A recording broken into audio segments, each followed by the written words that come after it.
मकर संक्रांति पर महाकुंभ में उमड़ा आस्था का जनसैलाब।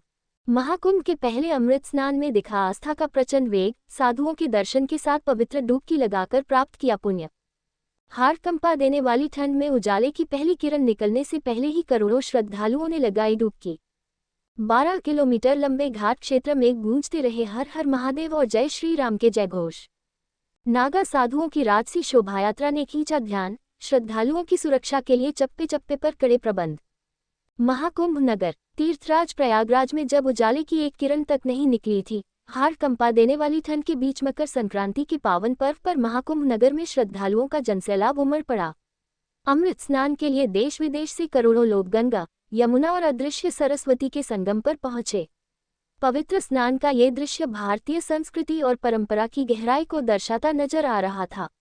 ब्रह्म मुहूर्त में ही लोगों ने पतित पावनी गंगा और संगम तट पर आस्था की डुबकी लगाकर सुख, स्वास्थ्य और समृद्धि की कामना की। नागा साधुओं की भव्य शोभायात्रा देखने उमड़े श्रद्धालु। पंचायती निर्वाणी अखाड़े के नागा साधुओं ने भाला, त्रिशूल और तलवारों के साथ अपने शाही स्वरूप में अमृत स्नान किया। साधु संत घोड़े और रथों पर सवार होकर शोभायात्रा में शामिल हुए, जिससे पूरे क्षेत्र में भक्ति और आध्यात्मिक ऊर्जा का संचार हो गया। उनके साथ चल रही भजन मंडलियों और श्रद्धालुओं के जयघोष ने माहौल को और दिव्य बना दिया। सिर पर गठरी, बगल में झोला लेकर आधी रात से ही गंगा की तरफ दौड़ रहे थे श्रद्धालु। नागवासुकी मंदिर और संगम क्षेत्र में तड़के से ही श्रद्धालुओं का तांता लग गया। बुजुर्ग, महिलाएं और युवा सभी अपने सिर पर गठरी लादे आस्था से भरे हुए संगम की ओर बढ़ते दिखे। स्नान के लिए श्रद्धा ऐसी थी कि लोग रात से ही गंगा के पवित्र जल में डुबकी लगाना शुरू कर चुके थे। चप्पे चप्पे पर सुरक्षा के कड़े प्रबंध, घुड़सवार पुलिस ने किया मार्च। महाकुंभ नगर में श्रद्धालुओं की सुरक्षा के लिए प्रशासन ने पुख्ता इंतजाम किए। हर मार्ग पर बैरिकेडिंग लगाकर वाहनों की गहन जांच की गई। चप्पे चप्पे पर पुलिस और सुरक्षा बलों की तैनाती से पूरा आयोजन शांतिपूर्ण और व्यवस्थित रहा। डीआईजी कुंभ मेला वैभव कृष्ण, एसएसपी राजेश द्विवेदी समेत पुलिस टीम ने घोड़े के साथ मेला क्षेत्र में पैदल मार्च किया और अमृत स्नान जा रहे अखाड़ा साधुओं का मार्ग प्रशस्त किया। घाटों पर गूंजे हर हर महादेव और जय श्री राम के जयघोष। 12 किलोमीटर क्षेत्र में फैले स्नान घाटों पर हर हर महादेव और जय श्री राम के जयघोष सुनाई दिए। साधुओं के अमृत स्नान के साथ ही आम श्रद्धालुओं ने भी अपनी आस्था की डुबकी लगाई। संगम के आसपास गंगा स्नान के लिए श्रद्धालुओं की भारी भीड़ चारों ओर से देखी गई। इस दौरान सभी ने हर हर महादेव और जय श्री राम के नारों से संगम क्षेत्र को गुंजायमान कर दिया।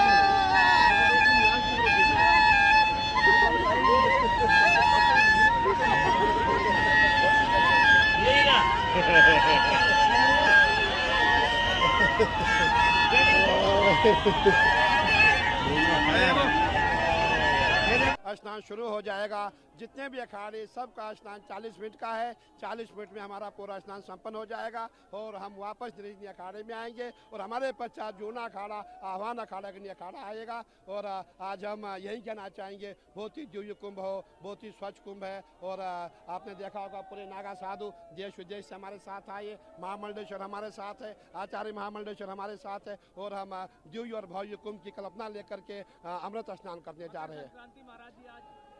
आज मकर संक्रांति है और महाकुंभ का जो पर्व है इसका पहला स्नान है और हम सभी संत महात्मा स्नान करने जा रहे हैं। ऐसा माना गया है आज अमृत की प्राप्ति होगी। जो भी हमको देख रहे हैं, आपके माध्यम से मैं कहना चाहूँगा, आप जहाँ भी कहिए वहाँ पे आप स्नान कीजिए, आपको पुण्य का लाभ प्राप्त होगा। हर हर महादेव। बहुत बढ़िया दिव्यता का अनुभव होता है। भारतीय संस्कृति के गौरव को देख रहे हैं लोग। लाखों लोगों की, करोड़ों लोगों की भीड़ है। चारों तरफ से उत्साह है, हर्षोल्लास है। इस हर्षोल्लास में लोग ठंडी भूल गए, सर्दी भूल गए। रात के 2 बजे से प्रतीक्षा कर रहे हैं संतों के दर्शन करने के लिए। ये अद्भुत दृश्य है, अकल्पनीय दृश्य है और उन लोगों को यहाँ आकर के देखना चाहिए जो जातिगत भेदभाव करके और हमारे धर्म को दोष देते हैं कि हिंदू धर्म में जातिगत भेदभाव होता है, छुआछूत होती है। उनको देखना चाहिए कि लाखों की भीड़ में, करोड़ों की भीड़ में न कोई ब्राह्मण है, न कोई क्षत्रिय है, न कोई वैश्य है, न कोई शूद्र है। अगर कोई दिखाई पड़ रहा है तो केवल हिंदू दिखाई पड़ रहा है, हिंदू संस्कृति दिखाई पड़ रही है। अमृत स्नान है, किस तरह की ये प्रथा है, कब से चली आ रही है? एक समय था दैत्य और दानवों का युद्ध होता रहता था। दैत्य हमेशा जीतते थे और देवता पराजित हो जाते थे। भगवान की कृपा से उन दोनों ने समुद्र मंथन करके अमृत निकालने का संकल्प किया और अमृत निकलने के बाद में दोनों में युद्ध हुआ और उस युद्ध के कारण जहां जहां वो अमृत की छींटे पड़े वो प्रमुख रूप से स्थान हुए प्रयागराज, हरिद्वार, अवंतिकापुरी अथवा उज्जैन और नासिक, त्र्यंबकेश्वर। तो इन 4 स्थानों पर चूंकि अमृत की बूंदें पड़ी थी, इसलिए इसको कुंभ के रूप में मनाया जाता है, उन तिथियों में मनाया जाता है। और इसीलिए इस बार अखाड़ा परिषद और सरकार दोनों ने ही पुरानी परंपरा को बदलते हुए जो भूलवश शाही स्नान के रूप में मानी गई थी, उसको अब चूंकि इसका संबंध अमृत से है, इसलिए इसका नाम अमृत स्नान दिया गया। व्यवस्थाओं में इस बार थोड़ा सा, चाहे ये कहें कि सरकार या प्रशासन ये कल्पना नहीं कर सका कि इतनी भीड़ पहले स्नान में हो जाएगी और बहुत ज्यादा प्रचार कुंभ का था। मुझे ऐसा लगता है कि प्रथम स्नान में अपेक्षा से बहुत अधिक भीड़ हो जाने के कारण, थोड़ी सी भीड़ के कारण अव्यवस्था हुई है, लेकिन जितने कम समय में योगी के शासन ने, सरकार ने अत्यधिक सुविधाओं से युक्त, संपन्न और स्वच्छ और सुरक्षित कुंभ की व्यवस्था की है, वो प्रशंसनीय, सराहनीय। देवराज सेव्यमान पावनं कृपाङ्कजं ज्ञानयज्ञसूत्रमिन्दुशेखरं कृपाकरं नारदादियोगिवृन्दवन्दितं दिगम्बरं काशिकापुरादिनाथ कालभैरवं भजे भानुकोटिभास्वरं भवाब्धितारकं परं नीलकण्ठमीप्सितार्थदायकं त्रिलोचनं कालकालमम्बुजाक्षमक्षशोलमक्षरं हर हर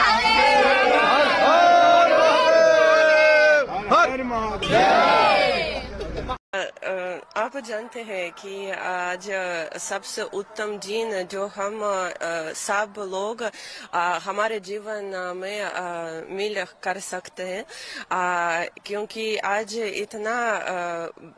इतना बारी मुहूर्त, इतना उत्तम मुहूर्त है, महाकुंभ और पूर्णिमा, और इतना ज्यादा संतों यहाँ आज स्नान करेंगे और हमारे बहुत भाग्य है जो हम यहाँ इस संतों के साथ, इस योग्य के साथ इस स्नान भी कर सकते हैं।